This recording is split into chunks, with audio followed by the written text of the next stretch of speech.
How's everybody doing? My name is Anthony Brian Logan, and today we got to talk about the 2020 U.S. election.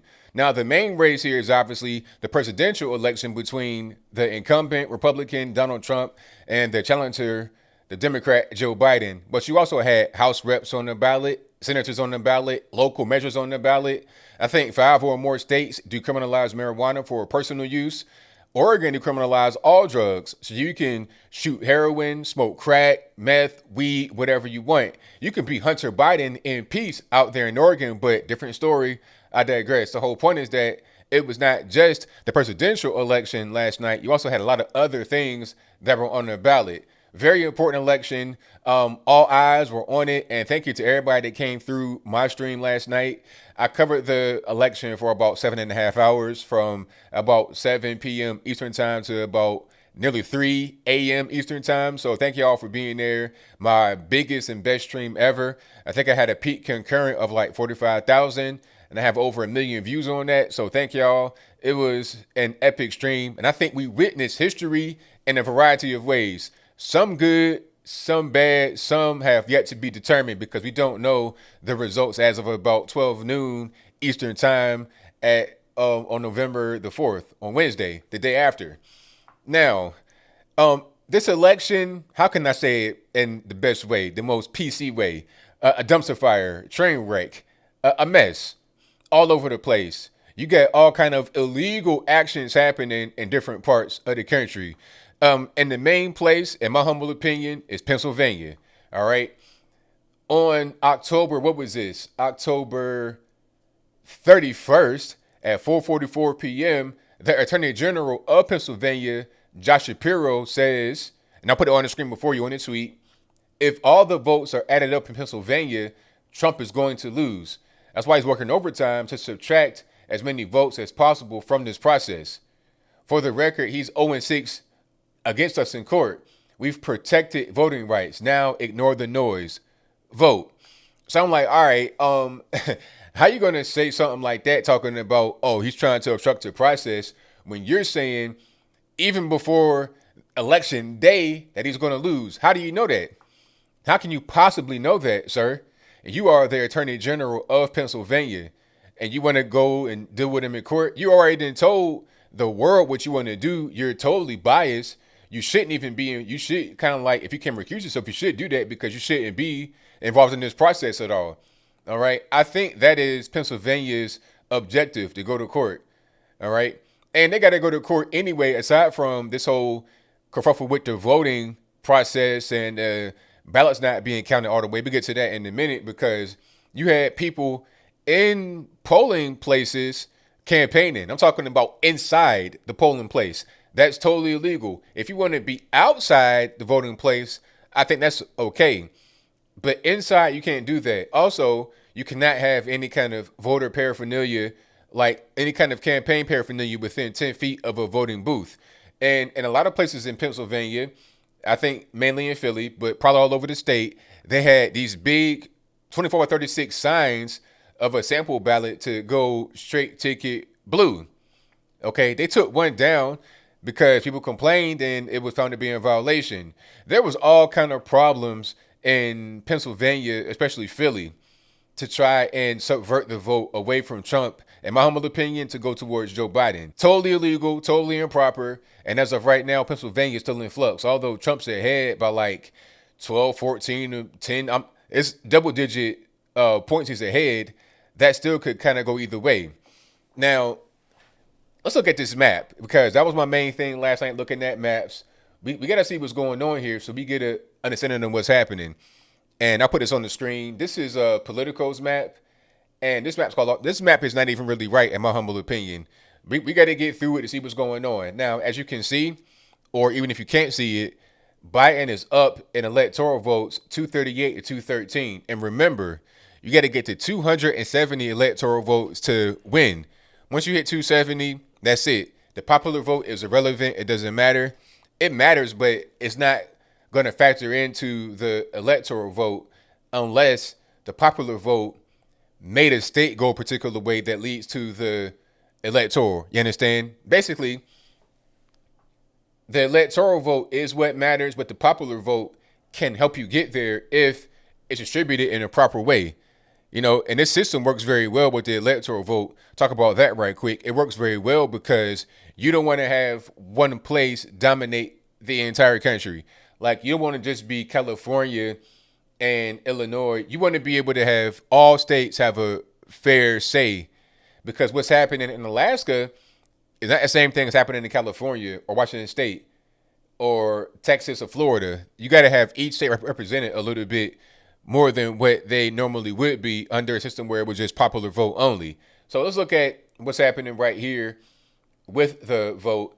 And a quick note, Maine and not New England, Maine and Nebraska have split districts, so their electoral vote can be split. Arizona has been called for Biden, but that's probably not the case. That's probably not what's going to happen. It'll probably end up going to Trump, but it might go to Biden. I think it's been called a little bit too early.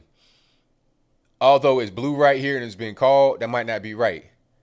Wisconsin and Michigan got all kind of funny things going on. And if you remember, back in 2016, Trump did win Arizona, and he won, I think, Michigan and matter of fact, let me look at this map right here.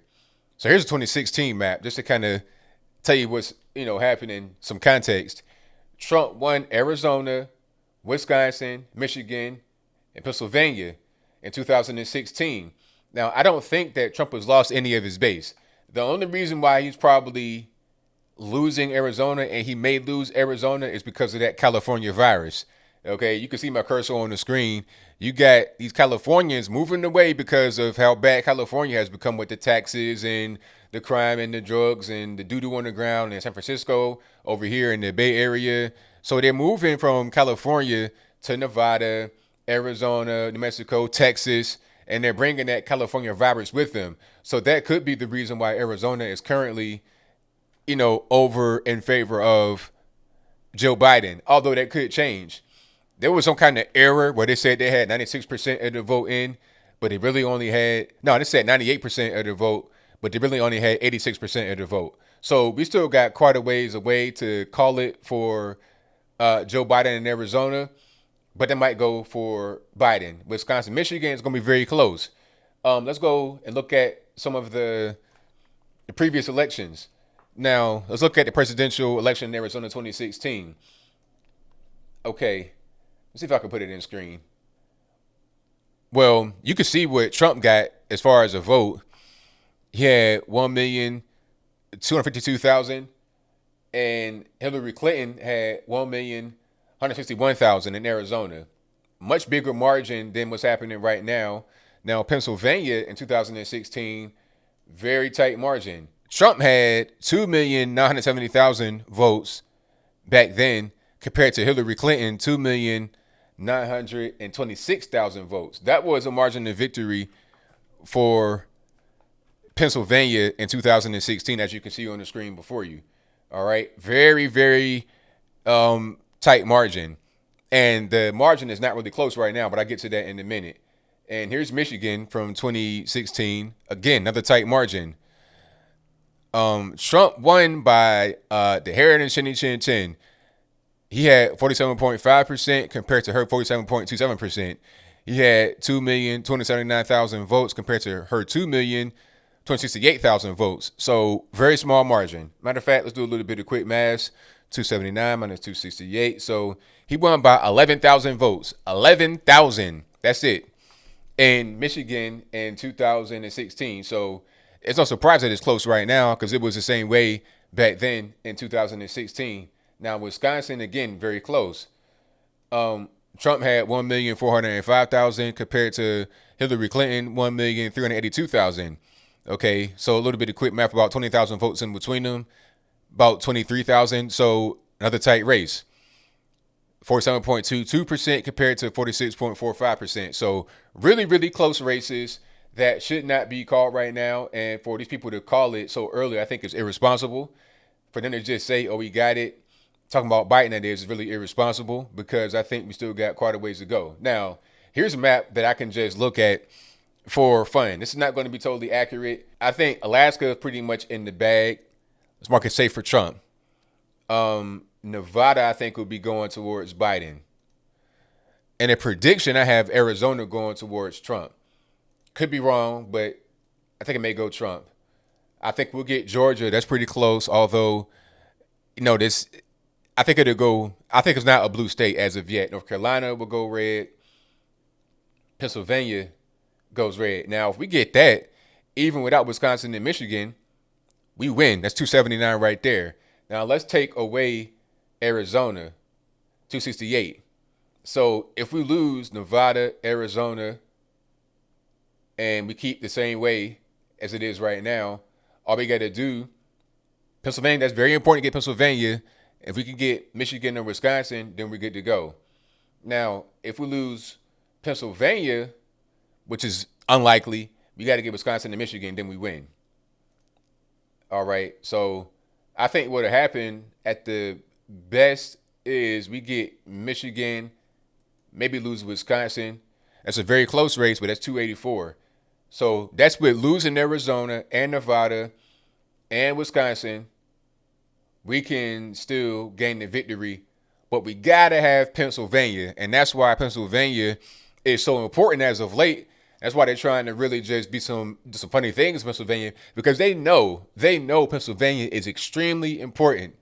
And like I said, every vote is important. Don't act like this is a thing where certain states matter, only certain. No, every vote matters, because you never know if your state is going to be the next state that determines an election. You have no idea. I mean, who knew that Georgia would be kind of up for grabs? Maybe when I was a kid, Virginia used to be a red state, and because I grew up there, it was always a red state during Bush. It was always red. Then I saw it kind of becoming purple, and now it's solid blue. That can happen anywhere. California, although was solidly blue right now, could become red. It used to be red too. Things change. Your vote does matter. How you behave matters. How you raise your kids matter. All that matters. So this election, I think the media are shameful. Fox News, terrible. It's to the point people said that CNN was better than Fox News, which is ridiculous to me. I find it really hard to believe. But I think all the mainstream media are kind of just doing a bunch of really weird things. And I wish that there was more unison. People were more on one accord with what's happening. And these election places, these voting places need more federal oversight. We got states' rights and that's fine, but you're talking about the federal election. We need to have some more safeguards to make sure we don't have all these things happen that's happening right now. Pennsylvania, the vote's not all the way in. They're trying to count for weeks and weeks and weeks. Trump said that we won, or he thinks that we are in the lead and we're going to go to court. It probably will go to court because of Pennsylvania, maybe even Wisconsin or Michigan. We'll go to court over that, and then we'll decide. This is not unprecedented. We had the same thing happen back in 2000 with Al Gore and who was that? Bush, the kid Bush. It was a situation there. But the election was decided. It was a matter of counting on the votes in Florida and stuff like that. So I think it'll be similar this time, but the only difference is that we don't have a definitive conclusion. They know they want to extend it, keep things in court, but we got to get this whole thing done right now. Let's make it expedient, quick. Let's not wait too much time. But I think I'll leave that right there for now. And what say you? Do you think that the election should have been called a while ago? Pennsylvania, what's going on with that? Wisconsin, Michigan. How do you feel about the coverage from the media, the mainstream media? Was it good, bad? Whatever your thoughts on that are, let me know in the comments below. Is the race too close for comfort? Did we get a little bit ahead of ourselves saying landslide? I think that you have a lot of other things that are happening beyond my recognition right now, beyond what I can see. And I think that as we get, further out from the election, we'll see what's going on. Things will come out that we did not expect. A lot of voter fraud, intimidation, all kind of stuff will come out in the wash. But whatever your thoughts are, please let me know in the comments below. And that's all I got to say for this video. If you like what you heard, please comment, rate, share, and subscribe. Peace.